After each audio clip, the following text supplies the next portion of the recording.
우리 다 같이 두 손을 가슴에 얹고 이렇게 다짐합니다. 하나님께서 보실 때 나는 정말 두고 보기에도 아까운 사람이다. 시작. 하나님께서 보실 때 나는 정말 두고 보기에도 아까운 사람이다. 그렇습니다. 하나님께서 보실 때 누가 뭐래도 여러분은 두고 보기에도 아까운 사람인 줄로 믿습니다. 지금 여러분이 이 세상을 바라볼 때 가장 아름다운 건 무엇인가요? 여러분이 이 세상을 들여다보면 가장 아름다운 건 꽃인가요? 우리 비전센터에, 노은동 비전센터에 꽃이 참 아름답네요. 조금 있으면 에덴 동산에 핀 꽃도 너무너무 아름답습니다. 이게 꽃이 아름다운가요? 나무인가요? 우리 복용성전 5층에 가면 우리 집사님이 그 분재를 해놨는데 내가 전 세계를 다니면서도 그렇게 잘 해놓은 분재가 없어요. 너무 아름답습니다. 이 분재가. 분재인가요? 나무인가요?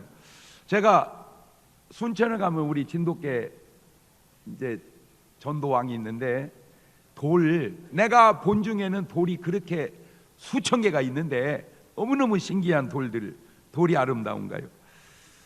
어떤 분은 또 난이 있고, 어떤 분은 자연이 있고, 어떤 분은 돈도 있고, 아니면 자식이고, 아니면 손주인가. 꼭 아셔야 될 거는 그것의 아름다움도 있겠지만 더 중요한 것은 그것을 바라보는 사람의 아름다운 마음이 더 중요하다는 겁니다. 아름다운 마음으로 봄으로 아름답다는 거죠.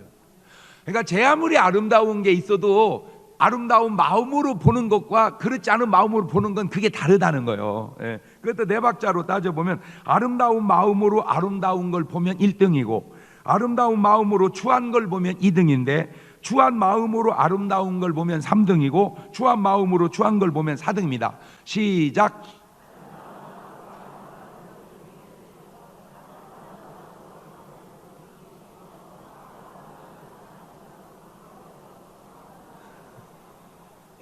아주 그래도 이렇게 잘 하는 데는 세계적으로도 흔치 않아요. 우리 중문교인들이 머리가 여러분이 의식하든 안 하든 어마어마하게 지금 똑똑해져 가고 있는 건 아세요? 굉장히 똑똑해져 가고 있습니다. 여러분도 모르는 사이에 먼 인생을 적어도 외골수로 보고 사는 사람들이 얼마나 많은데 양면으로만 봐도 굉장히 지혜로운 건데 적어도 네 박자로 보고 산다. 똑소리 나는 겁니다. 인생을 네 박자 정도 보고 살면요, 뭐 철학 다 한 거요.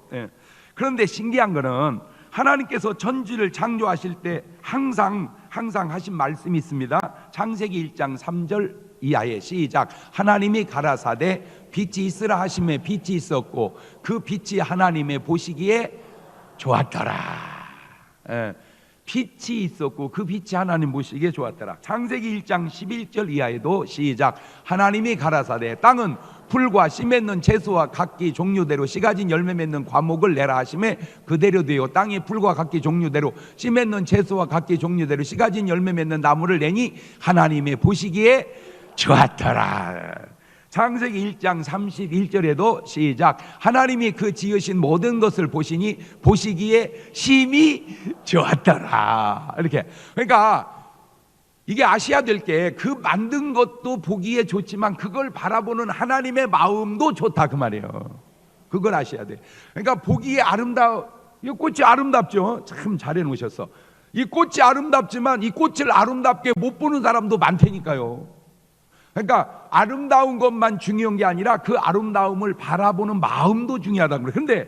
근데 항상 하나님은 1번이죠. 아름다운 마음으로 아름다운 걸 보는 1번인데 꼭 그렇지 않은 경우가 있더라고요.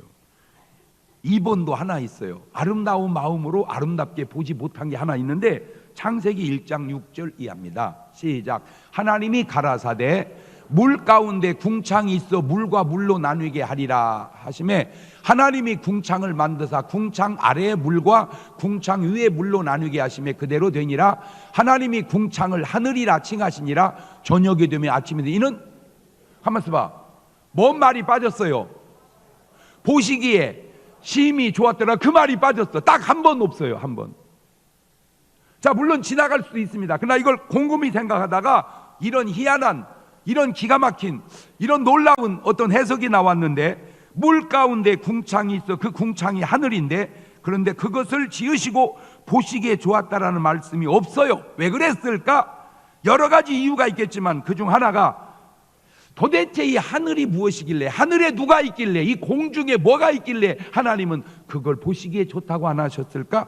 에베소서 2장 2절에 보니까, 그때 너희가 그 가운데 행하여 이 세상 풍속을 쫓고 공중의 권세 잡은 자를 따랐으니 곧 지금 불순종의 아들들 가운데 역사하는 영이라.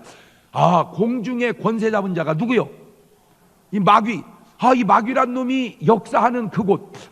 자, 계시록 12장 7절 이하에도 하늘에 뭐가 있어요? 전쟁이 있으니 미가엘과 그의 사자들이 용으로 더불어 싸울 때 용과 그의 사자들도 싸우나 이기지 못하여 다시 하늘에서 저희의 있을 곳을 얻지 못한지라. 이 하늘이, 이 마귀란 놈이 이 공중에 있는 그 하늘을 지으시고 하나님이 보시기에 좋지 않다고 하는 그 말 이유가, 모든 건물을 짓고 아름답다고 할 수 있겠지만 형무소를 지어놓고 이야 잘 지었다 이렇게는 말 않는다는 거죠. 그런 원리가 아니냐라고 하는 그런 해석이 있더라고요. 공중권세자 마귀가 있는 하늘을 지으시고 보기에 좋았다는 말씀을 하실 수가 없었다, 그런 얘기죠. 자, 그보다 더 하나님이 보시기에 아름다운 것이 있으니 바로 요겁니다. 요거 하나님이 지은 모든 것들이 아름답지만 더 아름다운 것, 스바냐 3장 17절입니다. 시작. 너희 하나님 여호와가 너희 가운데 계시니 그는 구원을 베푸실 전능자시라. 그가 너로 인하여 기쁨을 이기지 못하여 하시며 너를 잠잠히 사랑하시며 너로 인하여 즐거이 부르며 기뻐하시리라 하리라. 하나님께서 그의 자녀들을 바라보실 때 그렇게 기쁨을 이기지 못하여 보시듯, 한순간이라도 아마 여러분이 자식을 낳아 기르면서 그렇게 자식을 이쁘게 본 적이 있어요? 없어요? 그죠? 이 말이 해석이 좀 되지요? 아이고 목사님, 그것도 아니에요. 내 새끼는 낳는 날부터 지금까지 꼴보기 싫어요. 그래? 아니잖아. 어느 순간 막 몰라, 적어도 우리 엄마가 나를 볼 때는 그랬어. 막 나를 그냥 이렇게 본 게 아니고 아우 지금도 느껴지네. 에? 우리 엄마가 나를 젖 먹일 때부터 한 살이잖아, 한 살. 이놈의 새끼 그랬어. 어떻게 막 주체를 못해. 우리 엄마가 나를 보고 주체를 못해. 막 혼자 그렇게 나를 이뻐했어요. 근데 하나님이 오늘 여러분을 그렇게, 자, 시편 127편 3절 이하를 봅시다. 시작. 자식은 여호와의 주신 기업이요 대열매는 그의 상급이로다. 젊은 자의 자식은 장사의 수중의 화살 같으니 이것이 그 전통에 가득한 자는 복되도다. 저희가 성문에서 그 원수와 말할 때 수치를 당치 아니하리로다. 할렐루야. 저 말이 뭔 말입니까? 전통에 이 화살 전통에 화살이 딸랑 한 방 있으면 어떻게 되겠어? 이게 많아야지. 마찬가지요. 집안에 자식이 많아야 좋다, 그 말이에요. 그러니까 힘 닿는 데까지 나시기를 바래요. 예.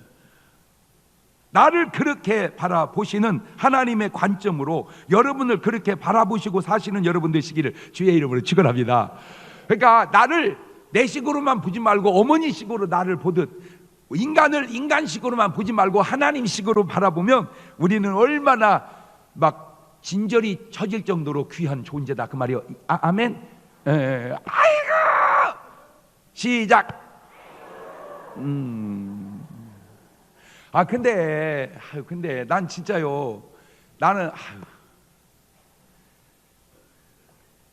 난 좀 상당히 이렇게 이성적인 사람이야. 내가 보면 감성보다 이성이 앞서 논리가 똑똑 소리 나잖아, 내가.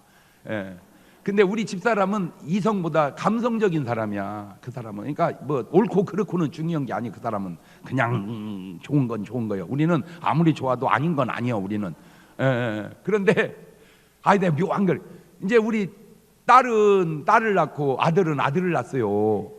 그래갖고 이제 요거는 외손녀고 이거는 이제 친손자인데, 이뻐요. 진짜 이뻐요. 내 새끼보다 훨씬 이뻐.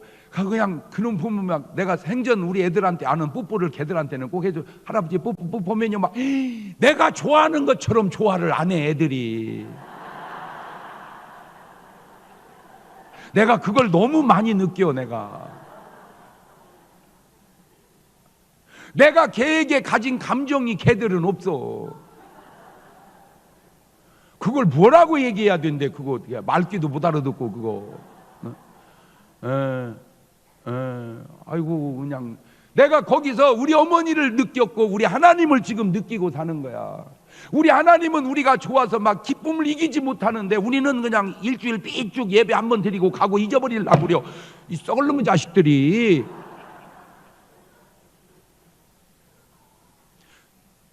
아니 그러니까 막 가르쳐. 이제 보면 가르쳐. 할아버지 보고 싶어요. 할아버지 보고 싶어요. 이렇게 막 가르쳐. 지 아버지가 막 가르쳐. 그러니까 애가 알아서 보고 싶기는 지가 뭘 보고 싶겠어 솔직히. 그냥 눈에서 사라지면 사라진 건지. 근데 이제 하도 가르쳐 놨는지 할아버지 보고 싶어요. 할아버지. 그거 완전히 다 교육인데 그것도 괜찮더만 그것도. 아니 그거라도 그렇게 가르쳐 놓은 거라도 할아버지 보고 싶어요. 그러면 비슷한 원리로 여러분이 교회당에 와서 하나님께 기도할 때 하나님 사랑해요. 하나님 정말 어느 곳에 하나님 계시지만 주의 전에서 또 보고 싶었어요. 그렇게 말하면 하나님이 얼마나 좋아하실까. 꼭 같을지는 모르지만 내가 이치적으로 생각을 해볼 때 그러니까 기도할 때 뭐라고 그런 소리 하라 그 말이요. 하나님 너무 보고 싶었어요. 이렇게 한번 해봐봐. 옳지 시작.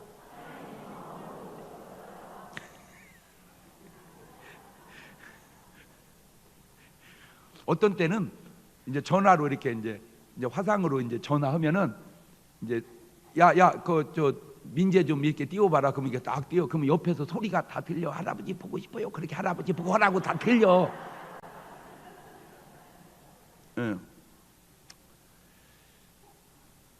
어떤 때는 좀 뒤럽기도 해. 그래도 어리잖아. 어린 것이 뭘 알아? 그치? 우리의 믿음도 어리잖아. 우리가 뭘 알아?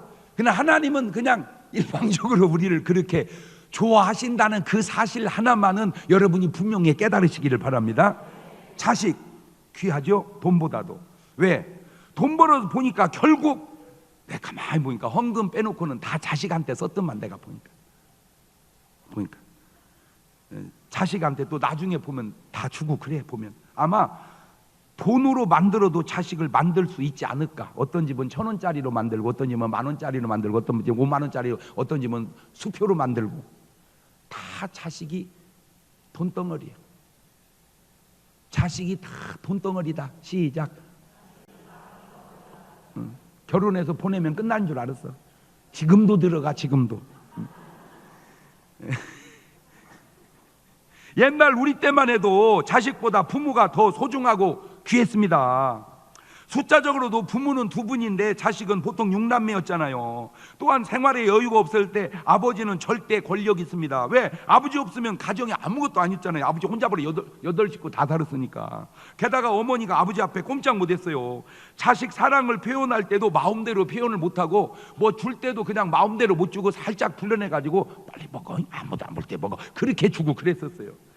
식사할 때도 아버지가 수저를 들어야 자식들이 수저를 들을 수 있었고 그때 이제 소고기 자장이라고 소고기를 삶아가지고 간장에다가 넣는 거 있어. 자장이라고. 그것이 이제 몇 첨씩 꼭 있었어. 근데 그게 보니까 한두 첨 먹으면 공평해. 근데 그걸 벌써 저번이 두 번 젓가락이 그리 가면 눈치가 이놈 새끼 아버지 앉아서 그랬었어요. 지금은 완전히 뒤집어졌습니다. 부모는 둘인데 자식은 하나 아니면 둘입니다. 생활의 여유도 많이 생겼습니다. 어머니의 주권이 너무 강해지면서 자식을 향한 어머니의 사랑을 절제를 안 해요. 막 사정없이 사랑해버려 자식을. 그걸 뭐라고는 신랑이 옆에서 뭐라고 했다가 혼나 또 그냥. 식사할 때도 자식 중심입니다. 막 저 아버지가 먹으면요 아내가 눈치. 전이는 애기는 안 먹고만 다 먹고 있다고. 세상 개판돼 버렸어 이게. 돈 쓰는 걸 봐도 버는 건 아버지가 버는데 쓰는 건 다 자식이 있어. 저거 봤으면 좋겠어. 생활 기록부를. 그거 감사 안 하나 그거. 벌긴 아빠가 벌고 쓰기는 다 자식이 쓰고. 그거 감사해야 돼. 감사해야 돼. 뭐 그건 그렇다 치더라도 눈치나도 안 봤으면 좋겠는데 그냥 눈치 보고 어떤 그냥 전에는요 뭐 아버님 누워 계신데 애들 왔다 시계 할아버지 주무시는 지금은요 쿵쿵대 어디 쿵쿵대고 왔다 애기 공부하는데 지금 어떻게 세상이 이상해져 버렸어 지금. 자, 그렇다면 그렇게 귀한 자식을 과연 어떻게 키워야 잘 키우는 걸까? 첫째, 꼭 어렸을 때부터 좋은 습관을 들여서 키우시기를 바랍니다. 어려서부터 좋은 습관을 들여서 키우자. 시작. 세상 속담에도 3살 버릇 여든 간다고 그랬고 바늘 도둑이 소도둑 된다고 그랬습니다. 성경에도 잠언 22장 6절은 이렇게 기록해 놨네요. 시작. 마땅히 행할 길을 아이에게 가르치라. 그리하면 늙어도 그것을 떠나지 아니하리라. 같은 표현인데도 얼마나 큰 차이가 나는가. 정말 수준이 하늘과 땅 차이요. 성경에 나오는 3만 명 인물 가운데 가장 자녀 교육을 대를 이어서 잘 시킨 가정이 있다면 아브라함, 이삭, 야곱, 요셉 그 가정입니다. 도대체 이들이 대를 이어 자녀들에게 가르쳐 준 좋은 습관들은 무엇일까? 첫째, 예배드리는 습관을 잘 가르쳐 줬어요. 뭔 습관? 예배드리는 습관. 창세기 12장 7절 이하를 봅니다. 시작. 여호와께서 아브라함에게 나타나 가라사대 때 내가 이 땅을 내 자손에게 주리라 하신지라. 그가 자기에게 나타나신 여호와를 그곳에 뭐를 쌓고 단을 쌓고 거기서 베델 동편 산으로 옮겨 장막을 지니 서는 베델이요 동원하이라. 그가 그곳에서 여호와를 위하여 단을 쌓고 여호와 이름을 불렀다. 아브라함이 구약에 보면 단을 쌓고 저게 신약으로 오면은 예배드리고 아니라 다를까 그 아들 이삭도 창세기 26장 25절에 시작. 이삭이 그곳에 단을 쌓아 여호와 이름을 부르고 거기 장막을 쳤더니 그 종들이 거기서도 우물을 받더라. 보세요. 자기 아버지가 예배드리니까 아들 이삭도 예배드리고 손자 야곱에 데려가서 창세기 33장 18절 이하에도 야곱이 밧단 아람에서부터 평안히 가나안 땅 세겜성에 이르러 성 앞에 그 장막을 치고 그 장막 친 밭을 세겜의 아비 하몰의 아들들의 손에서 은 100개로 사고 거기 단을 쌓고 그 이름을 엘엘로헤이스라 헤리라 하였더라. 할아버지도 단을 쌓고 아버지도 단을 쌓고 손주도 단을 쌓고 이 집안은 어려서부터 예배드리는 좋은 습관을 자식에게 물려줬으니 하나만 물어봅시다. 오늘 여러분은 자식들에게 예배의 좋은 습관을 물려주고 계시지요? 자녀에게 예배드리는 좋은 습관을 물려주는 집과 연휴만 끼었다 하면 자식들 데리고 놀러가는 습관을 물려주는 것과 30년 후에 어떨까요?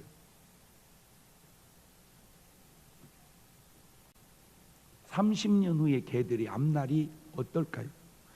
두 번째는 기도하는 습관입니다. 창세기 20장 17절입니다. 아브라함이 하나님께 기도하며 하나님이 아비멜렉 그 아내와 여종을 치료하사 생산케 하였더라. 아브라함이 기도하는 습관을 자식에게 가르쳐 주어 창세기 25장 21절 보세요. 이삭이 그 아내가 잉태하지 못함으로 그를 위하여 여호와께 간구하며 여호와께서 그 간구를 들으셨으므로 그 아내 리브가가 잉태하였더니 아버지가 기도하고 아들이 기도하고 창세기 32장 11절 보니까 내가 주께 간구하오니 할아버지도 기도하고 아버지도 기도하고 손자도 기도하고 계속해서 기도하는 습관을 자녀들에게 가르쳐 준 거예요. 또 하나 묻습니다. 여러분은 자녀에게 기도하는 습관을 가르쳐 주고 있나요? 왜 점점 대답이 적어집니까? 오늘 여러분은 자녀에게 기도하는 습관을 가르쳐 주고 있나요? 세 번째는 순종의 습관입니다. 창세기 12장 4절입니다. 이에 아브라함이 여호와의 말씀을 쫓아 갔고 롯도 그와 함께 갔으며 아브라함이 하란을 떠날 때 그 나이 75세였더라. 창세기 26장 5절에도 보니까 이는 아브라함이 내 말을 순종하고 내 명령과 내 계명과 내 율례와 내 법도를 지켰음이니라 하시니라. 창세기 26장 2절 이하에도 여호와께서 이삭에게 나타나 가라사대 애굽으로 내려가지 말고 내가 내게 지시하는 땅에 거하라. 이 땅에 유하면 내가 너와 함께 있어 내게 복을 주고 내가 이 모든 땅을 너와 내 자손에게 주리라. 내가 네 아비 아브라함에게 맹세한 것을 이루어 내 자손을 하늘의 별과 같이 번성케 하며 이 모든 땅을 내 자손에게 주리니 내 자손을 인하여 천하 만민이 복을 받으리라. 창세기 35장 1절도 보면 하나님이 야곱에게 이르시되 일어나 베델로 올라가서 거기 거하며 내가 내 형 에서의 낯을 피하여 도망하던 때에 내게 나타났던 하나님께 거기서 단을 쌓으라 하십니다. 순종, 아브라함이 순종하니 이삭이 순종하고 야곱이 순종하고 순종의 좋은 습관을 자녀에게 물려준 거예요. 네 번째는 믿음의 습관입니다. 히브리서 11장 8절 이하입니다. 믿음으로 아브라함은 부르심을 받았을 때에 순종하여 장래 기업으로 받을 땅에 나갈새 갈 바를 알지 못하고 나갔으며 믿음으로 저가 외방에 있는 것 같이 약속하신 땅에 우거하며 동일한 약속을 유업으로 함께 받은 이삭과 야곱으로 더불어 장막에 거하였으니 이는 하나님의 경영하시고 지으실 터를. 자, 히브리서 11장 20절도 보면 믿음으로 이삭은 장차 오는 일에 대하여 야곱과 에서에게 축복하였으며, 히브리서 11장 21절에 믿음으로 야곱은 죽을 때 전부 믿음으로. 근데 내가 이거 보다가 그 중요한 것이 하나 빠졌더라고. 확실히 시대가 다르긴 달라. 당시와 지금이 다른 것이 있는데 공부하는 습관은 물려줬다 그런 말이 없네. 아브라함이 공부하더라, 이삭이 공부하더라, 야곱이 공부하더라 그런 말은 없어. 그때는 공부할 때가 아니었나 봐. 그러나 요즘에는 이제 그런 것도 늦어서 꼭 부탁드립니다. 아브라함은 그렇게 좋은 것들을 물려줬지만 여러분은 공부하는 습관도 좀 물려주시기를 주의 이름으로 축원합니다. 그래요. 그러니까 자식이 공부 못하는 건 절반은 엄마 책임도 있다는 것 좀 절감을 했으면 좋겠어. 그래서 우리 엄마는 절대 내가 공부 못한다고 안 혼냈어. 왜? 우리 어머니는 우리 어머니 잘못을 알았던 것 같아. 근데 진짜 웃기는 엄마가 누구냐? 자기는 생전 안 오면서 아들 보고 못 온다고 계속 혼내는 엄마는 주제 파악이 안 된 엄마 같아. 두 번째, 자녀를 노엽게 하지 말라는 겁니다. 자녀를 노엽게 하지 마라. 시작. 독이 약이 되면 그것은 독이 아니라 약이요, 약이 독이 되면 그것은 약이 아니라 독이다. 시작.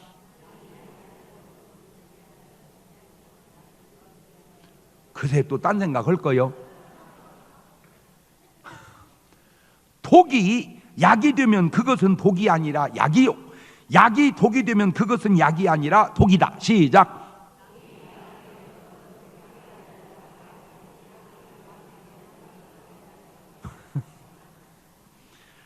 부모의 잔소리가 아무리 옳아도 그것이 자식에게 화가 된다면 그것은 정말 부모가 조심해야 할 일인 것은 이미 그 엄마의 충고는 자식에게 독이기 때문입니다.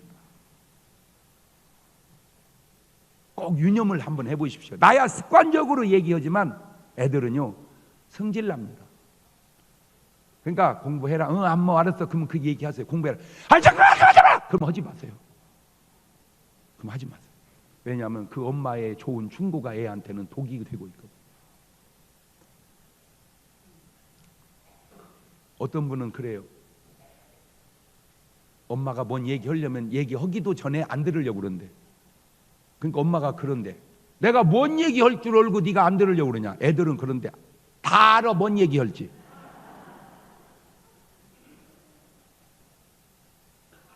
방법을 바꿔보세요.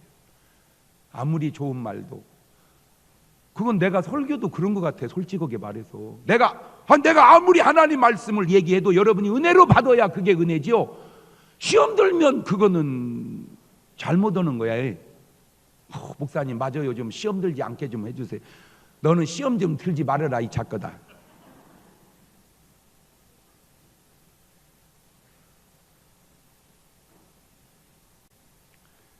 에서와 야곱은 정말 쌍둥이 자식인데 어쩌면 그렇게 두 형제가 차이가 날까?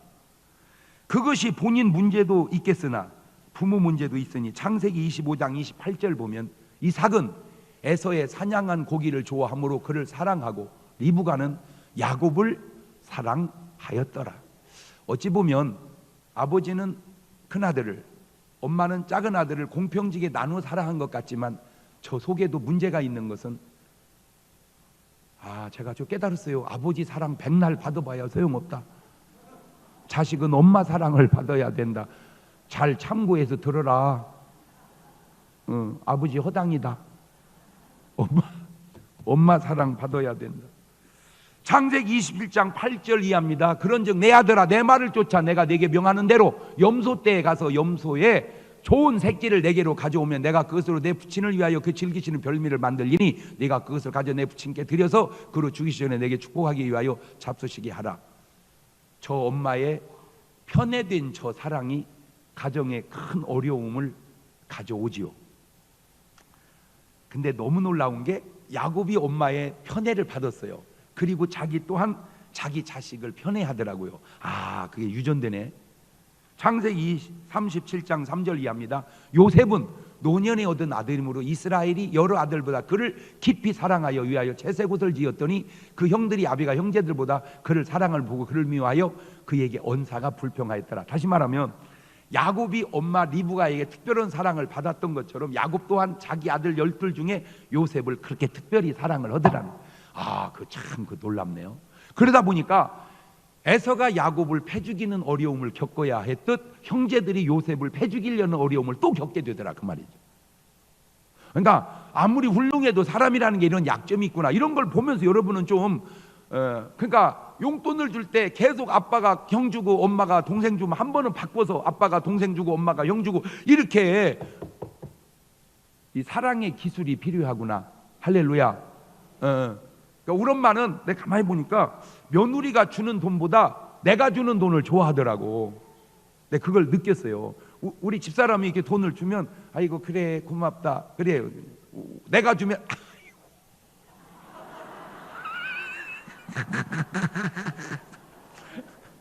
아이고 눈에 선하네. 내가 돈 주면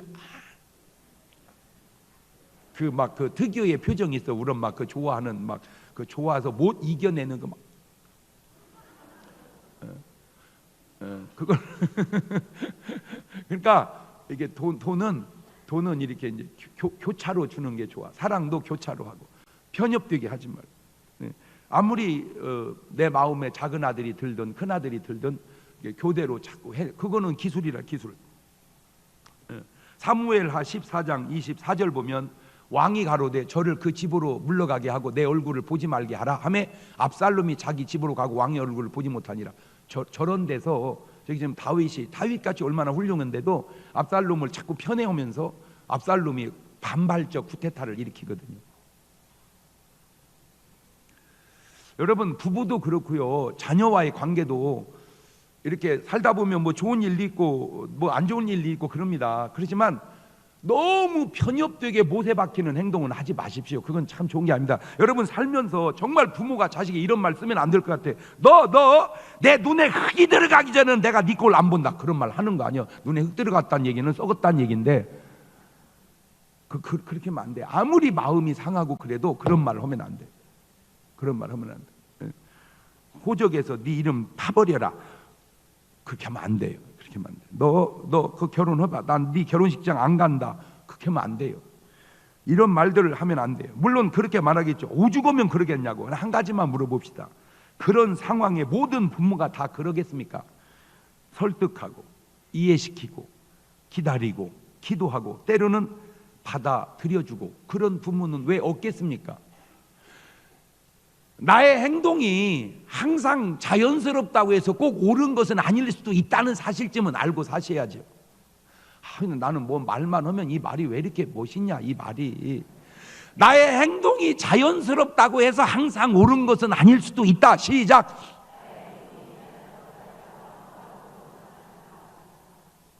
내가 그렇게 한다고 해서 모든 이가 다 그렇게 하는 게 아닐 수도 있다는 거죠. 또 내가 자연스럽게 했다고 해서 그게 꼭 옳지 않을 수도 있어요. 내가 어색하다고 해서 그게 꼭 나쁜 건 아니죠. 그러니까 좋은 건 어색해도 하시고요, 나쁜 건 자연스럽더라도 하지 마라. 그 얘기 하려고 그런 거예요. 시작. 좋은 건 어색해도 하시고 안 좋은 건 자연스럽더라도 하지 마라. 진짜 막 명언요, 명언. 내가 자연스러우면 다 자연스러운 게 아니라는 거예요. 내가 자연스럽지만 자식에게는 자연스럽지 않을 수도 있다는 거예요. 어쨌든 자녀를 화나게 하지 마십시오. 노엽게 하지 마십시오. 내 식으로만 생각하지 말고. 내가 잊혀지지 않는 얘기입니다. 애들이 아침마다 잘 뻘떡뻘떡 일어나면 얼마나 좋. 근데 애들이 어른입니까 솔직히? 얼마나 힘들어요. 아침에 안 일어나고 지 엄마가 일어나라 안 일어나. 그러면 어떻게든 뭐 해결해야 되는데 또 와가지고 나한테 의뢰를 해. 여보 애들 좀 깨워봐. 나는 한 방에 깨버려. 한 방에. 안 돼! 내신들이 펄떡 일어났어요. 나 몰랐어요. 깨운 건지. 나중에 보니까 애들이 가슴이 벌렁벌렁. 그 내가 얼마나 깨닫고 회개했나 몰랐네. 우리 아들한테 정중하게 사과했어요. 아들 미안해. 내가 가슴 벌렁벌렁하게 한 거 미안해. 용서해줘. 아니 괜찮아요. 근데 그 다음부터 벌떡벌떡 일어나면 얼마나 좋겠어요. 또 그냥. 근데 이제 내가 바뀌었어. 이제 안 일어나면 그냥 전에는 소리 빽 질렀는데 이제는 안 그래. 그냥 가서 덮쳐버려. 그냥 가서 덮치고 귓구멍에다 대고 기도를 해줘. 하나님, 우리 아들 일어나야 될 시간인데도 언제 피곤하신지 못 일어나고 계시는, 차라리 이 피곤을 애비인 나에게 주시옵소서. 밑에서 그래 일어날 거예요. 일어났는데요 마음이 얼마나 편하네요. 근데 나는 왜 그럴까? 우리 아버지가 그랬어. 내가 보니까 우리 아버지가 나를 설득하고 이해시키고 그런 스타일이 아니고 그냥 소리 한번 팩 지르면 끝났어요. 근데 이해가 돼요. 우리 아버지가 설득하고 이해할 만큼 여유가 없었어요. 다 그게 이해가 되는 거였지. 우리 아버지네 아버지, 우리 할아버지 일찍 돌아가시고 우리 아버지 19살에 장가 가서 자기 동생 셋 데리고 자기 자식 6 낳아서 10 식구를 먹여 살려야 되는데 언제 차분하게 앉아서 얘기하고 설득하고 그럴 시간이 어디 있어요. 말 한마디 그냥 지들이 알아서 해야 되고 항상 힘들으니까 그냥 소리로 얘기하는 그거를 잘못했다고 말하는 내가 지금 와서 생각해 보니까 너무 아버지에게 많은 욕심을 내가 낸 거야. 알아서 했어야 되는데 아버지 화나지 않게. 그러다 보니까 아무리 내가 걸르고 목사를 걸러도요 그래도 남아있는 것이 자식에게 내려가고. 근데 우리 아들은 또 달라. 이제 왜? 간단하더만 나는 우리 아버지가 별 볼 일이 없어요. 근데 우리 아들은 지 아버지가 좀 별 볼 일이 있어요. 좀 이게 좀 달라지더라고. 한 대 지나 2대 지나면 이게 달라지더라고. 나아지더라고. 그래서 한 대 안 되더라도 또 한 대 가고 또 한 대 가면서 자꾸 좋아질 줄로 믿습니다. 이렇게 자꾸 좋아질 줄로 믿어요. 예? 자꾸 좋아질 줄. 예? 그래서 철없을 때는 가는데 지금 가만히 생각해 보니까 그냥 아버지에게 내가 뭘 원망하랴. 예? 내가 더 고치면 되는 것을. 나 이런 말 별로 안 들었는데 하여튼 우리 동네 이런 말들 많았어. 내 눈에 흙이 들어가기 전에 니꼴 안 본다. 그거 쓰는 말 아닙니다. 세 번째, 주의 교훈으로 양육하라는 거예요. 주의 교훈으로. 신명기 6장 7절 이하입니다. 네 자녀에게 부지런히 가르치며 집에 앉았을 때든지 길에 행할 때든지 누웠을 때든지 일어날 때든지 이 말씀을 강론할 것이며 너는 또 그 내 손목에 매어 기호를 삼으며 내 미간에 붙여 표를 삼고 내 집 문설주와 바깥문에 기록할지니라. 잠언 1장 8절에도 내 아들아 네 아비의 훈계를 들으며 네 어미의 법을 떠나지 마라. 얘들아 엄마 말 아빠 말 잘 들으라 그 얘기입니다. 잠언 3장 11절 이하에도 보면 내 아들아 여호와의 징계를 경히 여기지 말라. 그 꾸지람을 싫어하지 마라. 대저 여호와 그 사랑하신 자를 징계하시기를 마치 아비가 그 기뻐하는 아들을 징계함같이 하시느니라. 잠언 4장 1절에도 보면 아들들아 아비의 훈계를 들으며 명철을 얻기에 주의하라. 디모데후서 3장 14절 이하에도 그러나 너는 배우고 확신한 일에 거하라. 네가 뉘게서 배운 것을 알며 또 네가 어려서부터 성경을 알았나니 성경은 능히 너로 하여금 그리스도 예수 안에 있는 믿음으로 말미암아 구원에 이르는 지혜가 있게 하느니라. 모든 성경은 하나님의 감동으로 된 것으로 교훈과 책망과 바르게 함과 의로 교육하기에 유익하니. 보세요. 잘못했을 때만 혼내지 말고 미리 잘하게 하고 칭찬해 주는 것, 그게 잘하는 거 아닌가. 이것도 네 박자로 보면 잘 키우고 잘 따라 자라주면 1등이고 잘못 키웠어도 잘 따라 커주면 2등인데 잘 키우는데도 잘못 크면 3등이고 잘못 키우고 잘못 크면 4등이네. 옳지. 시작.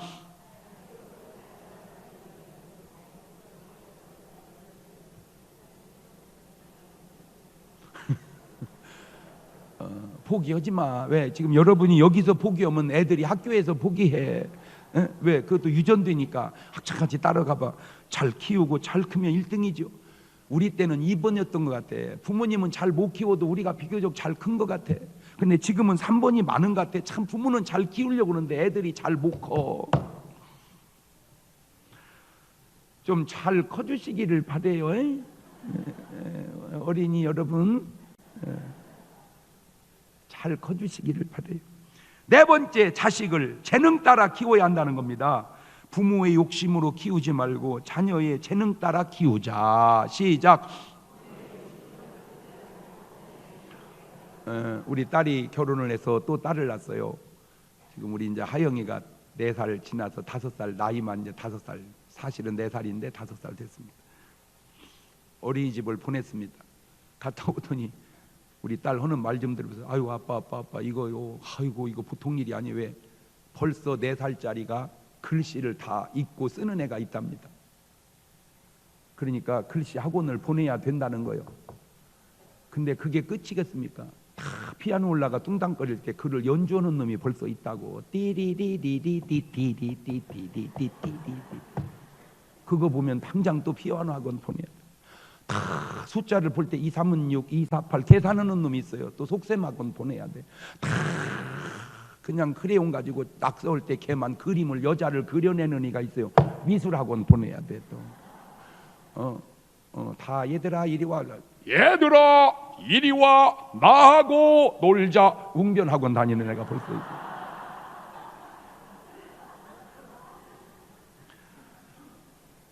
철학이 빈곤하면 방황합니다. 엄마의 철학이 빈곤하면 애들이 방황합니다. 엄마의 철학이 빈곤하면 애가 방황한다. 시작. 어떻게 사람이 다 잘할 수 있겠는가? 다 수 맞았다고 해서 다 잘하는 게 아닙니다. 학교에서 수 맞은 그거 가지고 사회에서 전문인이 되는 건 아닌 것은 그 수라고 하는 게 별것 아닙니다. 예, 속담에 한 가지 재주 가진 자는 살아도 10가지 재주 가진 자는 못 산다는 말 왜 모릅니까? 공부만 그런 게 아니에요. 운동도 그렇습니다. 모든 운동을 다 잘하면 그것은 취미지 선수는 아닙니다. 모든 운동을 다 잘하면 그건 취미지 선수는 아니다. 나는 왜 이렇게 뭔 말만 해도 진짜 이 말을 내가 얘기하고 내가 자꾸 이렇게 놀래는지 몰라. 그게 누구냐? 바로 접니다. 저는요 참 진짜 모든 운동을 잘합니다. 지금도 60대 완전 60대에 들어가면요 나는 펠레입니다. 펠레.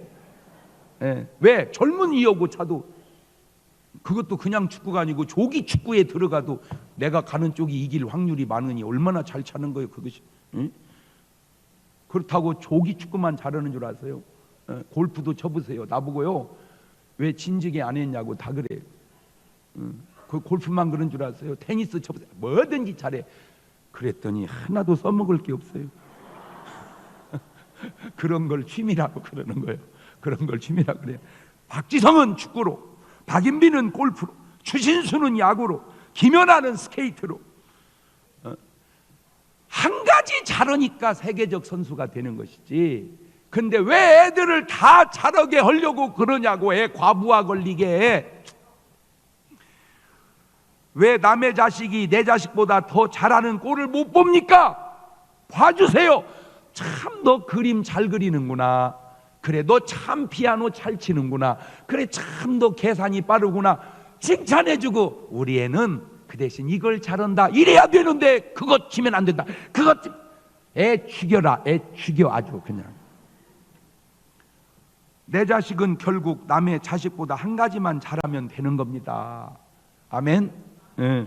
창세기 37장 9절 이하를 보세요. 요셉이 다시 꿈을 꾸고 그 형들에게 고하여 가로되 내가 또 꿈을 꾼즉 해와 달과 11별이 내게 절하더이다 하니라. 그가 그 꿈으로 부형에게 고하매 아비가 그를 꾸짖고 그에게 이르되 너의 꿈꿈이 무엇이냐? 너와 내 모아 내 형제들이 참으로 가서 땅에 엎드려 내게 절하겠느냐? 그 형들은 시기하되 그 아비는 그 말을 마음에 두었더라. 네, 이렇게 자식의 꿈은 인정해 주세요.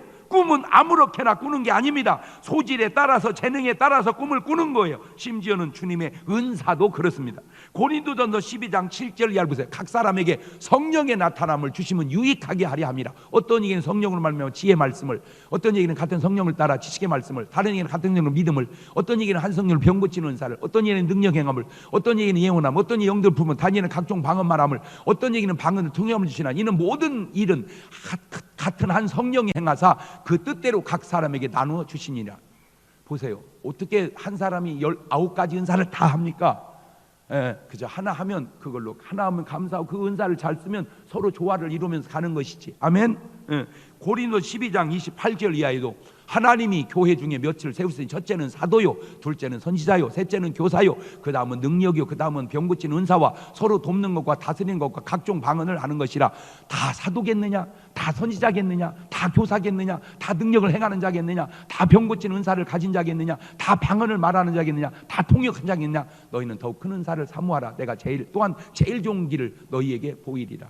어떻게 다 잘합니까? 지금 우리 한국 교회에 내가 보니 이제 뒤돌아보니 안타까운 게 몇 가지 있는 게, 그게 뭐냐면 차라리 부목사를 잘했으면 굉장히 잘할 사람이 다 담임 목사만 하니까 못하는 경우가 있어요. 지난번에 우리 교회 와서 강의한 그 목사님 대단하더라고. 이분은 여러 교회를 다녀. 그러니까 사역을 한 교회에서 하는 게 아니라 여러 교회에서 해. 왜냐하면 자기가 잘하는 그 사역만 해주는 거야. 이 교회 가서도 그거 해주고 저 교회 그래가지고 여러 교회에서 많지는 않지만 사례비를 조금씩 다 받으니까 한 교회 하는 것보다 더 나서. 이해가 됩니까? 무조건 담임 목사를 해야 된다. 그게 잘못된 사람. 담임 목사의 은사가 있는 사람은 하고, 아니면 어디 가서 부목사를 열심히 해서 그 교회를 부흥시키고 그 대신 교회가 그 사람을 책임을 져주고, 그러면 그게 아름다운 거죠. 이해가 되죠? 나는 우리 교회 장로님들이 신학을 해서 지금 이제 전사님이 여러 분 나왔잖아요. 지난번에 전사 쉬취할 때 난 진짜 내 스타일상 그런 말 안 하는데 오랜 동안 같이 신앙생활을 해서 내가 농담도 좀 해봤네. 전사님, 오늘 전사 쉬취가 되면 전사가 되고 좀 있으면 또 목사가 될 텐데 연세가 있잖아. 큰 욕심 내지 마세요. 그리고 우리 교회가 7개 되니 한 군데 맡아서 잘 할 수 있는 그 능력만 가지시고 절대 담임 목사보다 더 큰일 하려고 하지 마세요. 그게 농담이요. 하면 좋지. 그러나 그거 과부하 걸리면 안 됩니다. 과부하 걸리면 안 돼요. 자기가 할 수 있는 선에서 행복하게 하면 되는 것이지 다 잘하려고 하지 마라. 그 얘기요. 다 잘하려고 하지 마라. 시작. 아니 박지성 선수가 볼 잘 차면 돼. 난 왜 이렇게 골프를 못하지? 난 왜 이렇게 골프를 못하지? 못해야지. 그래야지 축구를 잘하지.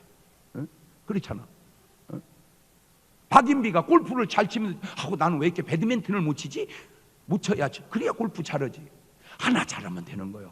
아멘. 하나 잘하면 되는 거. 그걸로 살면 되는 거야. 한 사람이 다 잘할 수 없습니다. 하나 잘하면 그걸 되는 거예요. 그런데 그 자식이 잘 되기 위해 부모의 역할이 중요한 게 하나 있습니다. 왕상 22장 43절입니다. 여호사밧이 그 부친 아사의 모든 길로 행하며 돌이켜 떠나지 아니하고 여호와 보시기에 정직히 행하였다. 주 아버지 닮아서 정직히 행하였다. 열왕기하 15장 3절에도 아사랴가 그 부친 아마사의 모든 행위대로 여호와 보시기에 정직히 행하였다. 역대하 26장 4절 이하에도 우시야가 그 부친 아마사의 모든 행위대로 여호와 보시기에 정직히 행하였다. 뭘 의미합니까? 자식들은 부모의 거울입니다. 어떤 분은 이렇게 말하는 거예요. 나는 안 그런데 너는 왜 그러냐? 물론 그럴 수도 있습니다. 그러나 그것은 아마 내가 나를 못 봐서, 내가 나를 몰라서 그렇지, 내 속에 있는, 내 속에도 아마 자식 같은 그런 모습이 있을 확률이 높다는 거죠. 혹 자식 속에서 내 모습을 보고 있지는 않습니까? 내가 잘하면 아마 자식도 잘 할 것입니다. 그것이 진짜 자식을 위한 일이기 때문이고, 자식은 그 무엇보다 나에게 소중하고 귀중한 존재이기 때문입니다. 중요한 것이 많지만 우리 그리스도 빼고 솔직히 자식보다 중요한 게 어디 있을까요?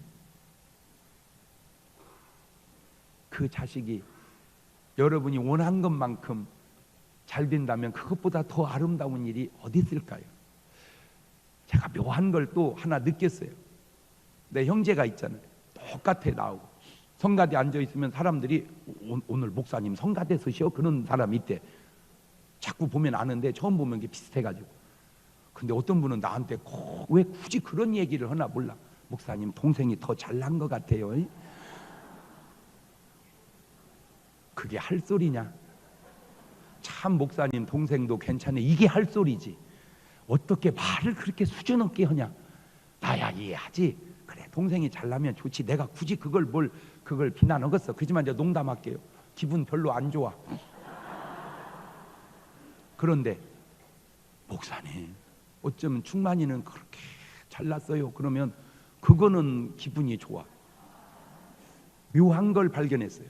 모든 이가 경쟁자인데 딱 져서 기분 좋은 건 자식입니다. 그래서 자식이 귀한 거예요.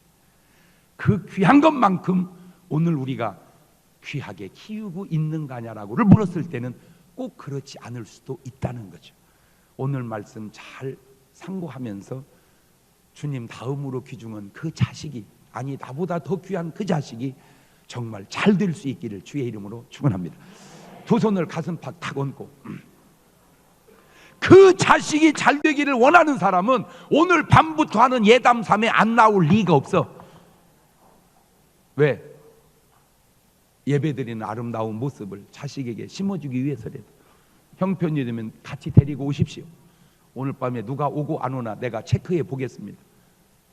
1분 동안 기도하는데 하나님 그 귀한 내 자식 정말 잘 되게 해주시라고 자식을 위한 기도를 마음껏 빌어줘 봅시다. 같이 기도합니다. 하나님 아버지, 그 귀한 자식이 정말 나보다 더 잘 되게 하옵소서. 왜냐하면 나보다 더 귀한 자식이기 때문입니다. 하나님도 우리가 잘 되기를 원하는 것처럼 나 또한 자식이 잘 되기를 원합니다. 그 자식이 말씀 안에 믿음 안에 건강하게 잘 양육되어 대를 잇는 하나님의 놀라운 축복을 이루어가는 집안 가문 이루게 하옵소서. 지금은 우리 주 예수 그리스도의 은혜와 아버지 하나님 무한하신 사랑하심과 성령님 교통하심, 사랑하는 성도들 머리 위에 이제부터 영원토록 함께 하시기를 간절히 축원하옵나이다. 아멘.